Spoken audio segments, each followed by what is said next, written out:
자, 성경 봉독하도록 하겠습니다. 요한복음 20장 11절부터 23절까지의 말씀입니다.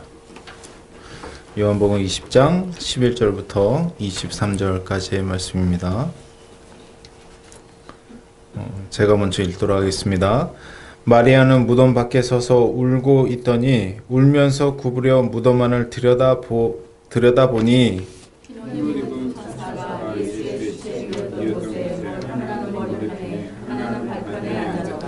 천사들이 가로되 여자여 어찌하여 우느냐 가로되 사람이 내 주를 가져다가 어디 두었는지 내가 알지 못함이니이다. 이 말을 하고 뒤로 돌아 예수께서 실었으나 예수신 줄 알지 못하더라. 예수께서 가라사대 여자여 어찌하여 울며 누구를 찾느냐 하시니 마리아는 그가 동산지기인 줄 알고 가로되 주여 당신이 옮겨갔거든 어디 두었는지 내게 이르소서 그리하면 내가 가져가리이다. 예수께서 마리아라 하시거늘 마리아가 믿던 뿌리 말로 라비니여 하니 이는 선생님이라. 예수께서 이르시되 나를 만지지 말라 내가 아직 아버지께로 올라가지 못하였노라. 너는 내 형제들에게 가서 이르되 내가 내 아버지 곧 너희 아버지 내 하나님 곧 너희 하나님께로 올라간다 하라 하신대. 막달라 마리아가 가서 제자에게 내가 주를 보았다 하고 또 주께서 자기에게 이렇게 말씀하셨다 이르니라. 이날 곧 안식 후 첫날 저녁 때에 제자들이 유대인들을 두려워하여 모인 곳에 문을 닫았더니 예수께서 오사 가운데 서서 가라사대 너희에게 평강이 있을지어다. 이 말씀을 하시고 손과 옆구리를 부으시니 제자들이 주를 보고 기뻐하더라.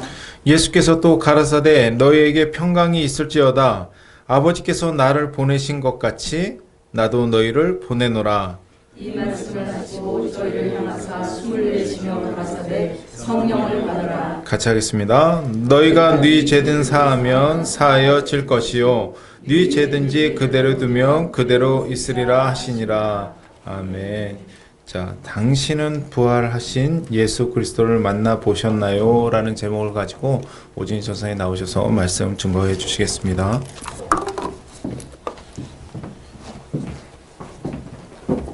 마이크가 조그만 게 또 붙었네.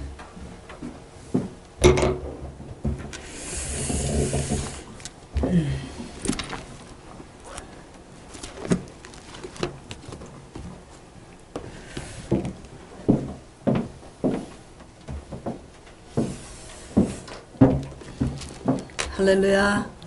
반갑습니다. 자, 오늘 설교 제목은 당신은 부활하신 예수 그리스도를 만나 보셨나요? 이 제목 그대로 제가 여쭤보겠습니다. 교회 다닌 지 오래되신 분들도 있고 그쵸? 얼마 되지 않은 분들도 있는데 예수 그리스도의 부활이 없으셨다면 우리에게 구원도 없었을 것이고 구원에 부활하신 예수 그리스도가 살아계시지 않다면 우리의 문제에 현재 응답하시지도 않겠죠. 여러분은 부활하신 예수 그리스도를 만나보셨나요? 제 질문에 마음속으로 한번 대답해 보시기 바래요. 옛날 얘기처럼 성경에 있는 예수 그리스도를 그냥 지식적으로 알고 있다면 여러분은 부활하신 예수 그리스도를 아직 만나보지 못한 거예요. 오늘 이 시간 본문 말씀을 통해서 제가 강의 설교를 할 때 예수 그리스도를 마음속으로 믿음으로 말미암아 여러분에게 부활하신 예수 그리스도를 만나는 그런 하나님의 은총이 있기를 기원합니다. 예수 그리스도는 어제나 오늘도 동일하게 살아서 역사하시는 분입니다.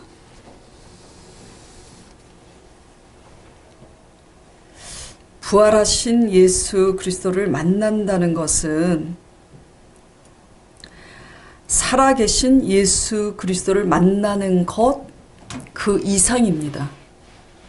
무슨 말이냐 하면 그냥 살아계셔서 우리의 기도를 들어주시고 응답하시는 살아계신 주가 아니라 죽으셨다가 살아나신 그 생명의 능력으로 다시 말하면 우리의 죄와 우리의 가난과 우리의 저주와 질병, 사망을 다 이기신 그 생명의 능력으로 믿는 우리 모두에게 만나 주신다는 것입니다. 그냥 살아계신 게 아니라 이 모든 것을 다 담당하시고 이기시고 부활하신 그 능력으로 우리를 만나 주신다는 거예요. 부활하신 예수 그리스도는.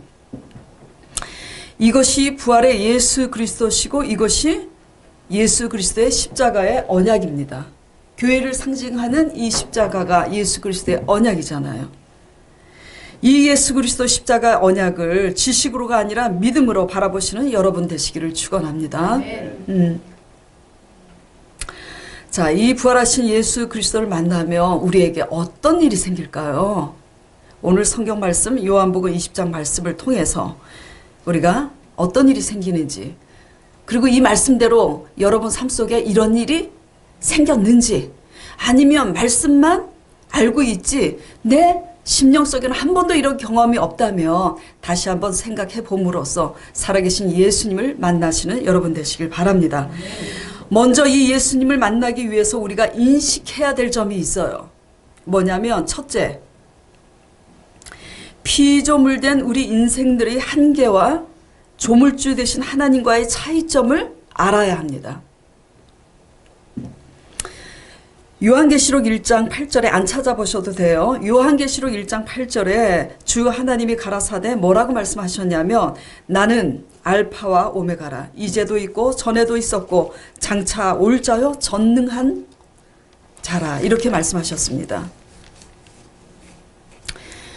하루만 살다 죽는 하루살이에게 여름 한철 사는 메뚜기가 아무리 내일이 있다는 것을 설명을 한다 해도 하루살이는 무슨 소리인지 알아들을 수가 없어요. 왜냐하면 하루 살다 죽기 때문에 하루살이의 한계는 내일이라는 것은 없어요. 이와 같이 우리 인생은 우리 한계만큼만 볼 수 있어요. 우리 한계만큼만 볼 수 있고 알 수 있는 유한한 존재입니다. 하나님은 영원한 분이시지만 오늘 본문 요한복음 20장 9절에 제가 본문 말씀을 말씀드릴 때는 여기 주보에 있는 그 말씀을 참조하시고 오늘 본문 강의 설교의 본문 말씀을 하지 않고 다른 말씀을 할 때는 이 프로젝트 여기 스크린에 쏴줄 거예요. 우리 화은이가. 자, 오늘 본문 요한복음 20장 9절에 보시기 바랍니다. 여기 본문에는 없는 말씀이지만 오늘 설교 20장 주제에 요한복음 20장 9절에 뭐라고 되어 있냐면은 저희는 성경에 그가 죽은 자 가운데서 다시 살아나야 하리라 하신 말씀을 아직 알지 못하더라. 이 성경 말씀을 읽어본 적이 없다라는 얘기가 아니라 그 성경 말씀에 대해서 아직 이해하지 못하고 알지 못하더라는 그런 말씀입니다. 주의 제자들은 여러 번 예수 그리스도께서 직접 당신이 죽으실 것과 사흘 만에 부활하실 것을 주님 항상 제자들에게 여러 번 얘기했지만 그들의 한계로는 들어도 무슨 말인지 무슨 뜻인지 알아들을 수가 없었어요. 왜냐하면은 우리의 한계로는 우리의 한계로서 가능한 일만 이해할 수 있는 거예요. 이게 우리 인생들의 피조물들의 한계입니다. 우리도 마찬가지예요. 이 제자들과 막달라 마리아처럼 우리도 우리의 한계로서 가능한 일만 이해할 수 있고 아무리 얘기해도 알 수가 없습니다. 그렇기 때문에 예수 그리스도의 부활 사건은 우리가 우리 주를 진심으로 사랑함에도 불구하고 그렇기 때문에 십자가의 사건은 그렇게 그다지 크게 와닿지가 않는 거예요. 무슨 말씀인지 이해하시죠? 우리의 한계 때문에 예수 그리스도께서 죽으셔서 부활하신다는 이것을 뭐죠? 이해가 안 가는 거예요. 상상할 수 없는 거예요. 그렇기 때문에 와닿지가 않는 겁니다. 이게 우리 피조물된 우리 인생들의 한계죠. 그러나 우리가 알아야 하는 것은 조물주 되신 하나님은 우리의 한계를 넘는 전능자이심을 여러분이 알아야 합니다. 이 전능자 하나님이 우리를 구원하시기 위하여 아들 예수 그리스도를 보내셔서 우리의 죄와 저주를 다 담당하게 하시고 그를 죽음에서 다시 살리신 것입니다. 믿습니까? 이 부활하신 예수 그리스도를 믿음으로 말미암아 전능자 하나님의 구원의 은총을 경험하는 여러분 되시길 바랍니다. 우리의 한계로 부활하신 예수 그리스도의 십자가가 그렇게 크게 마음속에 와닿지 않는다고 해서 우리의 한계를 넘는 전능하신 하나님의 독생하신 아들 예수 그리스도가 십자가에 부활하시지 못하시는 건 아니라는 얘기를 지금 말씀드리고 있는 거예요. 하루살이 메뚜기 비유처럼. 그래서 부활하신 예수 그리스도를 여러분들이 믿음으로 받아들이기 바랍니다. 자, 두 번째 제가 여러분에게 말씀드리고자 하는 것은 주님이 찾아가서 만나주시는 사람은 어떤 사람인가? 자, 오늘 본문 말씀을 여러분들이 같이 교독을 하였는데 지금 마리아나 제자들이 예수 그리스도의 부활에 대해서 지금 알고 있어요? 모르고 있어요? 모르고 있어요. 지금 그럼에도 불구하고 부활하신 예수 그리스도를 이들이 만났어요? 안 만났어요? 만났어요.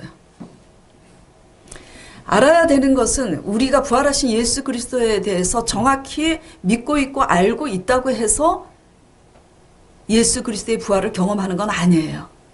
그럼 어떤 자가 부활하신 예수 그리스도를 경험하고 만나게 되는가? 이런 문제입니다.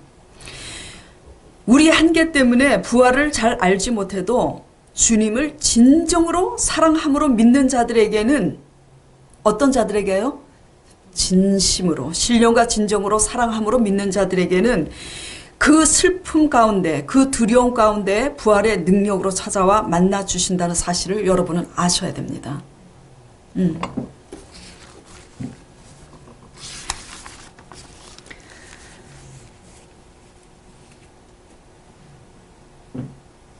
요한복음 20장 11절에 봅시다.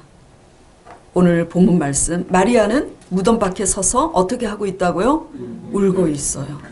울면서 구피로 무덤 속을 들여다봐요. 왜 울고 있는 거죠 지금? 예수님이 죽으셔서 너무 슬퍼서 무덤에 또 왔더니 예수님이 비록 죽으셨지만 그 예수님을 죽으신 예수님이라도 얼굴을 보고 싶어서 왔는데 안 계신 거예요. 그쵸?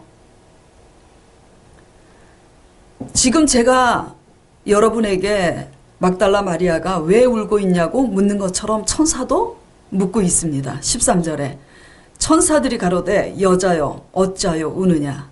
또 15절에 보세요.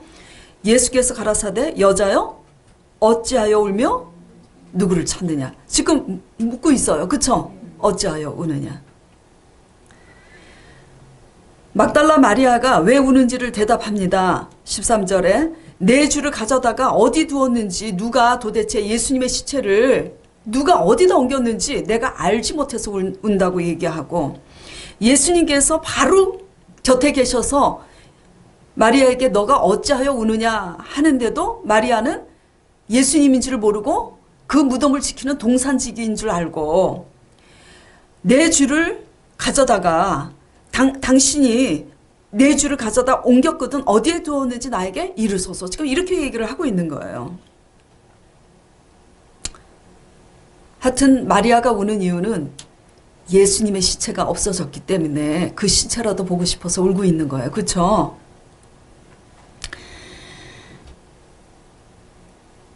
왜죠? 그렇지. 사랑하기 때문이에요. 무덤에서 건질 게 뭐가 있다고. 시체에서 얻을 게 뭐가 있다고. 얻을 게 지금 하나도 없어요. 근데 왜 울고 있냐면 사랑하기 때문이에요. 신령과 진정으로 주님을 사랑한다면 사랑과 사람의 관계에서도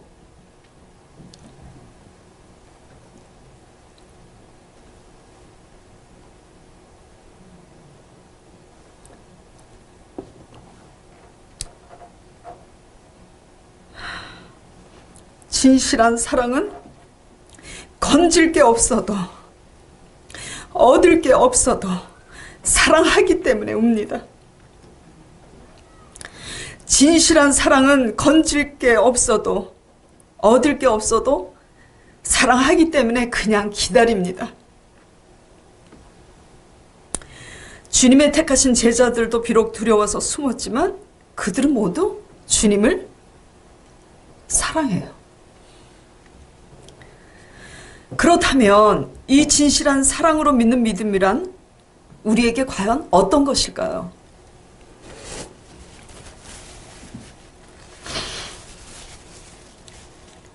비록 내가 원하는 대로 역사하시지 않아도 실족하지 않고 주의 말씀을 사랑하기 때문에 그 말씀 안에서 울 수 있는 신앙 아니겠습니까? 그렇죠? 믿음이 내가 아직 어려서 부족해서 부활의 예수 그리스도에 대해서 부활에 대해서 제가 잘 알지 못해도 우리가 알지 못해도 주님이 내 곁에 지금 와 계시는 줄 알지 못해도 믿음이 부족해서 그런 걸 알지 못해도 진리 되신 말씀을 사랑해서 진리 안에서 우리가 울 수 있다면 이것이 막달라 마리아 같은 진실한 사랑이 아니겠나요? 그렇죠? 이렇게 진리를 사랑하는 자에게 주님은 찾아오십니다. 아멘 안 하세요? 아멘. 주실 때만 아멘 하세요? 이렇게 진리를 사랑해서 내가 원하는 대답을 듣지 못하고 내가 원하는 대로 역사하시지 않아도 내가 주님을 사랑해서 진리 안에서 울 때에 찾아와 만나 주십니다. 비로소 우리는 우리의 한계는 예수 그리스도께서 우리를 찾아와 이런 자에게 만나 주셨을 때 비로소 알게 됩니다. 무엇을 알게 되냐면 내가 슬프고 외롭지만 내가 두려움에 떨고 있지만 진리를 배반하지 않고 진리 안에서 울고 있었을 때 그 순간부터 그 처음부터 주님이 함께 하셨다는 것을 주님이 찾아오셨을 때 그때 비로소 우리는 알게 됩니다. 다만 문제가 되는 것은 뭐가 문제가 될까요? 우리가 진리 되신 주를 신령과 진정으로 사랑하고 있지 못하다는 그게 문제가 되겠죠. 우리가 부활의 예수 그리스도를 만나지 못하는 이유가 이런 것들이 아니겠습니까? 자, 요한복음 6장 66절에서 68절까지 이건 본문에 없어요. 프로젝트 스크린을 보시기 바랍니다. 자, 요한복음 6장 66절 68절까지 한 목소리를 읽어보시기 바랍니다.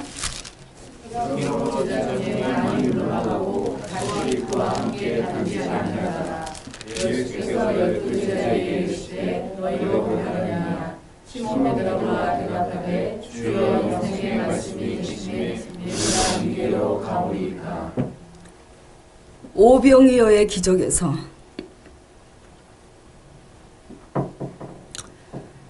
하나님이 채워주셔서 먹고 배부름 까닭에 예수님을 임금으로 삼으려고 했던 그 제자들은 거의 다 많이 주님을 떠났어요. 그쵸? 막달라 마리아는 예수님께 얻을 게 없어도 건질 게 없어도 죽은 예수님의 시체를 보고도 부활을 알지 못해도 그를 사랑해서 지금 울고 있는 거예요. 여러분들은 뭐 때문에 울고 있습니까? 내가 가진 것이 없어서 맨날 울고 있나요? 교회 다닌 지가 지금 몇 년인데 내가 가진 두려움과 고통 때문에 맨날 울고 있나요? 주님이 이미 만나주신 경험을 여러 번 했는데도 이것이 무엇인가요? 영적인 음행입니다. 제가 날마다 말씀드리는 것이 주님보다 세상을 더 사랑하는 영적인 음행이죠. 주님이 떠난 것이 아니라 우리가 주를 사랑하지 아니하므로 몸은 성전에 있으나 마음은 떠나 있으니 어찌 만날 수 있겠습니까? 당신은 부활하신 예수 그리스도를 만나셨나요? 만나지 못하는 것은 누구의 문제예요? 우리의 문제입니다. 하나님 나라와 의를 먼저 구하면 이 모든 것을 분명히 더하신다고 하셨어요. 손이 짧아서 여러분들의 기도를 듣지 못하는 게 아니에요. 귀가 둔해서 듣지 못하는 게 아닙니다.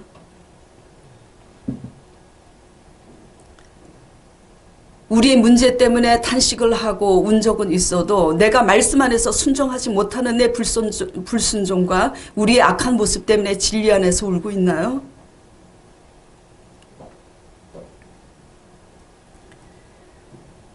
여러분들이 회개하고 돌이키신다면은 여러분의 슬픔과 두려움이 부활하신 예수 그리스도의 능력으로 평강과 기쁨이 넘칠 줄 믿습니다. 자, 세 번째. 그러면 부활의 주님께서 여러분에게 만나 주셨을 때는 우리 마음에 어떤 변화가 일어나고 또 어떤 일이 생기는지 살펴보도록 하겠습니다. 18절, 20장 18절 오늘 본문 말씀 읽어보시기 바랍니다. 자, 먼저 찾으신 분 읽어주세요. 막달라 마리아가 가서 제자들에게 내가 주를 보았다 하고 또 주께서 자기에게 이렇게 말씀하셨다 이르니라. 지금 무슨 일이 일어났죠? 지금 마리아가 예수님의 시체라도 봤으면 좋겠어서 울고 있었는데 주님을 만났잖아. 주님이 말씀하시는 것도 들었잖아. 너무 기뻐서 지금 누구한테 전하려고 가고 있어요? 제자들에게. 지금 어떤 일이 일어나냐면 진정으로 주님을 사랑한다면 부활하신 예수님을 만나면 전하러 가요. 저절로 전하러 가는 겁니다. 저절로. 진정으로 주님을 사랑함으로 부활하신 주를 만나니까 지금 뭐죠? 나와 같이 슬픔에 갇혀 있었던 자들에게 막달라 마리아처럼 찾아가서 우리는 전하게 되는 거예요. 저절로. 자, 21절 봉독 다시 해주시기 바랍니다. 크게. 예수께서 또 가라사대 너희에게 평강이 있을지어다. 아버지께서 나를 보내신 것 같이 나도 너희를 보내노라. 21절에 아버지께서 나를 보내신 것 같이 나도 너희를 보내노라 그랬어요. 어디에 보내요? 어디에? 예수님이 부활하시기 전에 예수님이 죽으셨기 때문에 유대인들이 두려워서 숨어 있었던 그 제자들을 이제 뭐죠? 성령의 권능을 주셔서 너희와 같이 두려워서 숨었던 자들에게, 마리아 같이 슬픔에 울고 있던 자들에게 뭐죠? 찾아가서 전하라고 하는 겁니다. 이것이 우리의 사명이며 이 사명을 다함으로 우리가 전에 주님을 만나기 전에는 우리가 너무나 고통스럽게 살았잖아요. 쪽박차고 노숙자처럼 살았던 분들도 있잖아요. 그렇죠? 많은 상처 속에서 눌려서 살았었잖아요. 나와 같은 자들에게 우리는 다시 가야 되는 겁니다. 그 슬픔과 그 두려움 가운데 나올 수 있도록 돕는 것이 뭐죠? 바로 우리가 주를 사랑하는 거예요. 성전에 모여 앉아서 날마다 예배하고 그냥 성경 묵상하고 그래서 지식만 머리만 커져가지고 뭐 이렇게 하는 게 잘 믿는 게 아니에요.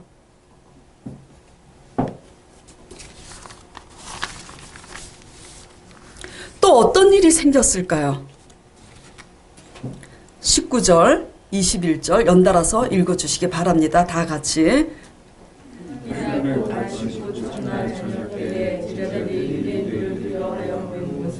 문들을 닫았더니 예수께서 오사 가운데 서서 가라사대 너희에게 평강이 있을지어다. 21절. 예수께서 또 가라사대 너희에게 평강이 있을지어다. 아멘. 거기까지요. 즉 공통된 말씀이 뭐죠? 너희에게 평강이 있을지어다. 자, 22절 다 같이 또 읽어보시기 바랍니다. 이 말씀을 하시고 저희를 하사 숨을 내쉬며 가라사대 성령을 받으라. 우리가 주를 사랑함으로 경외할 때 반드시 우리에게 임하시는 것이 있습니다. 지금 본문 말씀을 봉독한 평강과 부활하신 예수 그리스도의 영이신 성령을 받게 됩니다. 이 평강은 편안할 때 얻는 평강이 아니에요. 슬프고 두려워서 평강을 누릴 수 없는 상황에 도리어 누리는 평강이죠. 고린도전서 12장 3절에 성령이 아니고서는 예수를 주라 할 수 없느니라고 주님께서 말씀하셨어요. 이번에 저희 교회를 설립하게 되었는데 하나님이 저를 통해서 하나님의 때에 하나님이 이 교회를 세우셨음을 제가 알기 때문에 이렇게 기도했습니다. 주의 십자가로 세워진 이 교회에 가장 먼저 하실 일은 십자가에서 부활하신 예수 그리스도의 성령이 날마다 모여 기도하는 우리 소망교회 성도들에게 사도행전의 1장과 2장에 오순절 성령 강림이 임하셨잖아요. 그 오순절 성령 강림이 임하게 해달라고 간절히 기도하고, 그러면서 요한복음 강해 설교를 지금 계속 하고 있잖아요. 요한복음 말씀의 역사가 있게 해달라고 기도하였습니다. 너희가 성령을 받으면 내 증인이 되리라 그랬잖아요. 성령을 받으라 그랬잖아요. 그쵸? 성령이 충만해야 또 평강도 얻을 거 아니에요. 날마다 모여서 기도를 힘쓰고 애쓰는데 우리 힘으로 됩니까? 그래서 성령이 마가의 다락방처럼 임하게 해달라고 기도했어요. 그런데 하나님의 역사가 일어났습니다. 모여서 날마다 새벽에도 기도하고 밤에도 기도했는데 어제 그리고 그제 이틀에 이어서 방언받지 못하는 성도들이 방언을 받게 되는 하나님의 역사가 있게 됐어요. 할렐루야. 하나님은 어제나 오늘이나 동일하게 살아서 역사하시는 분이십니다. 또 제 간증을 잠시 드리고자 합니다. 어느 날 제게 협박을 가하는 사건이 있었는데 제가 맞서서 대응을 하지 않으면 큰 경제적인 손실이 있는 그런 일이었습니다. 내가 맞서서 대응하는 것이 과연 하나님의 뜻인가? 이것이 하나님의 지혜고 하나님의 방법인가? 하나님의 말씀을 자세히 상고하면서 살펴보았습니다. 그런 결과 그것이 하나님의 뜻이 아님을 깨닫게 됐고, 그렇게 대응하는 것이 하나님의 뜻이 아님을 깨닫고 아무 대응도 하지 않기로 선택하고 결단하게 되었어요.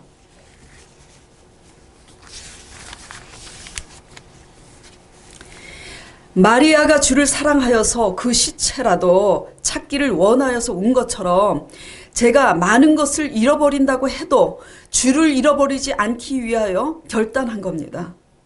제 마음은 몹시 두려웠어요. 왜냐하면 제가 맞서서 대응하지 않으면 큰 경제적인 손실이 있을 수밖에 없는 상황이라고 지금 말씀드렸잖아요. 그렇죠?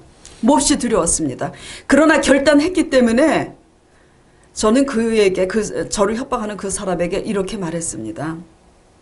당신이 하고 싶은 대로 원하는 대로 협박 지금 하고 있는데 그 협박하는 그대로 원하는 대로 다 하고 싶은 대로 하라고 했어요. 그 말을 들은 그는 의기양양하게 그렇게 하겠노라 하고 돌아갔습니다. 제자들이 두려움에 숨었던 것처럼 저는 고통과 두려움에 쌓여서 그런 상황에 찬송을 부를 엄두를 내지 못했어요. 그러나 주님을 사랑하기 때문에 이 결단을 했고, 그렇기 때문에 잘 견딜 수 있도록 하기 위해서 잘 견딜 수 있는 힘을 달라고 내 마음이 선택하고 결단한 그것에 대해서 뒤집지 않도록, 그래서 잘 견딜 수 있도록 하기 위해서 그날 오후에 기도에 임했습니다. 그런데 기도를 하려고 무릎을 꿇는 순간 깜짝 놀랄 일이 일어났어요. 전혀 지금 그런 상황에 두려움과 고통이 내 온 영혼을 사로잡고 있는 그런 상황에 찬송 드릴 수가 없었잖아요. 찬송할 생각조차 할 수가 없었잖아요. 내 영혼 속에서 내 의지와 상관없이 434장 구찬송에 나의 갈 길 다가도록 예수 인도하시니, 이 찬송이 넘치게 흘러나오는 거예요. 그 가사가 뭐냐면, 어려운 일 당할 때 나는 심히 고단하고 내 영혼은 매우 갈하지만 믿음으로 사는 자는 하늘 위로 받겠네. 무슨 일을 만나든지 만사 형통하리라.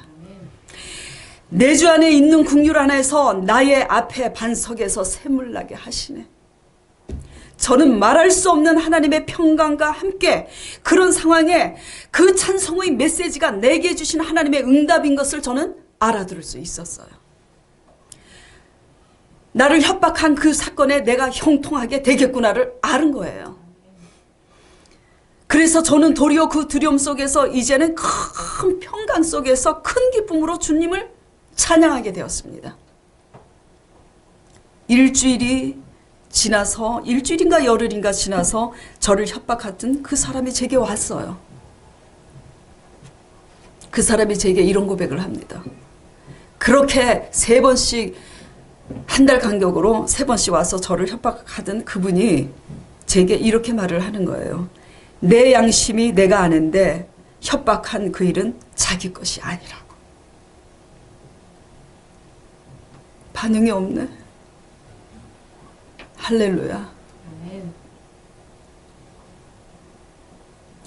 자, 요한복음 14장 20절, 요한복음 16장 22절 이 스크린을 보면서 우리 함께 소리내서 봉독해 보도록 하겠습니다. 시작. 평화를 너희에게 주노니 곧 나의 평화를 너희에게 주노라.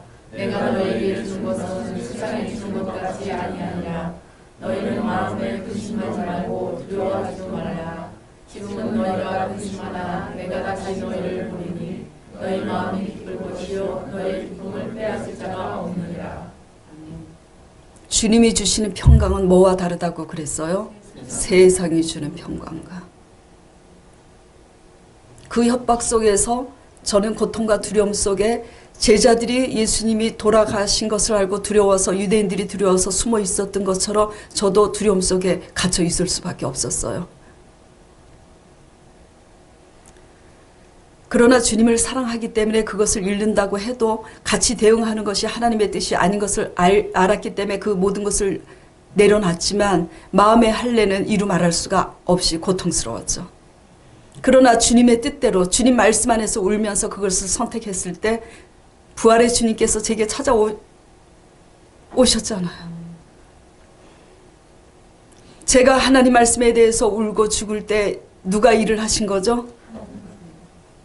나를 협박하던 사람이 어떻게 와서 고백을 했죠? 그런 분이십니다. 우리가 주님만을 사랑해서 우리가 많은 허물이 있다 할지라도 그분을 더 사랑해서 하나님의 뜻 안에서 진리 안에서 울고 우리가 순종하여 갈 때 일은 하나님이 하세요. 아멘. 나의 죄와 나의 가난과 나의 저주스러운 모든 상황과 사건 속에서 살아계신 하나님은 살아계신 예수 그리스도는 나에게 찾아오셔서 그 문제를 해결해 주십니다. 아멘. 우리가 해결을 하려고 싸울 때 우리는 실패하는 거죠. 믿습니까? 아멘.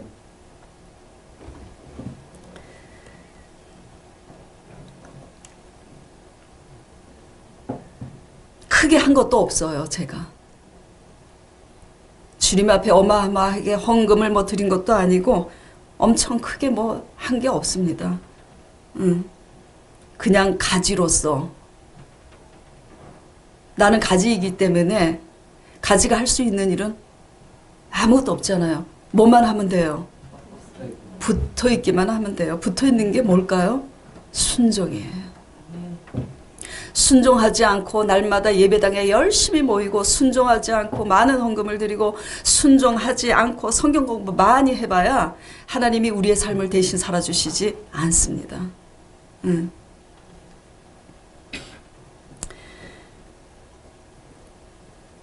내가 비록 잃는다고 해도 내가 지금 손해보는 것 같고 얻을 게 없어 보이지만 그것이 주님의 말씀이기 때문에 막달라 마리아처럼 주님만을 사랑해서 우리가 울 때 두려워서 비록 연약해서 숨어 있는 제자들처럼 우리가 비록 허물이 많아서 실수도 많고 넘어지지만 진정으로 주님을 사랑한다면 부활의 예수님께서 반드시 여러분의 슬픔과 두려움 속에 찾아오실 것입니다. 아멘. 만나시는 여러분 되시기 바랍니다. 아멘. 우리가 모두 한 목소리로 기도하면서 지금 성령의 말하게 하심을 따라 방언을 받았잖아요. 그렇죠?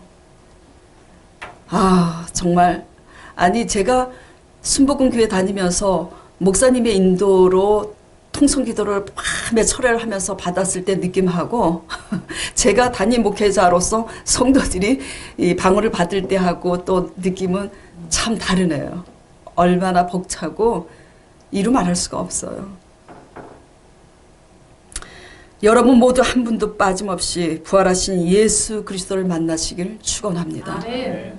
자, 오늘 이 본문 말씀을 생각하면서 나는 과연 주님을 신령과 진정으로 이렇게 마리아처럼 사랑하고 있는지, 부활하신 주님을 내가 만났음에도 불구하고 막달라 마리아처럼 저절로 가서 전하는 나와 같이 이전에 슬픔과 두려움에 있는 자들에게 가서 나는 과연 전하고 있는 자인지, 이런 것들을 돌아보면서 또 잘못된 것은 회개함으로 돌이켜서 새로운 출발하시기 바라고, 또 주님 말씀 안에서 마리아처럼 예수님을 사랑함으로 가는 자들은 이 신앙을 잃어버리지 않기 위해서 오늘 말씀에 대한 응답으로 통성기도 1, 2분 동안 하도록 하겠습니다.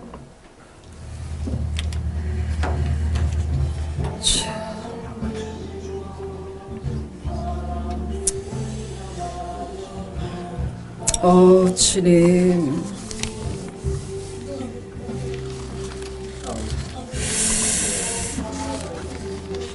우리가 부활하신 예수 그리스도를 만나지 못하는 것은 주님을 더 사랑하기보다는 이 세상을 더 사랑하고 구원의 주님을 더 사랑하기보다는 나의 의를 더 사랑하고 내 것을 더 사랑하기 때문입니다. 주님이시여, 우리가 정말 우리가 원하는 대로 주님께서 응답하시지 아니하시고 우리가 원하는 대로 말씀하시지 않는다 할지라도 주님의 말씀을 날마다 상고함으로 진리 되신 예수 그리스도의 말씀에 순종하기 위하여 우는 우리들이 되게 하여 주시옵소서. 그러므로 말미암아 부활하신 예수 그리스도를 한 사람도 빠짐없이 다 만나서 우리의 고통과 우리의 슬픔과 우리의 두려움이 도리어 평강이 넘치는 하나님의 축복이 되고, 그 평강이 넘침으로 감사할 때 우리의 소원의 항구로 인도받는 주의 역사가 있게 하여 주시옵소서. 예수 그리스도 이름으로 간절히 기도드렸사옵나이다. 아멘.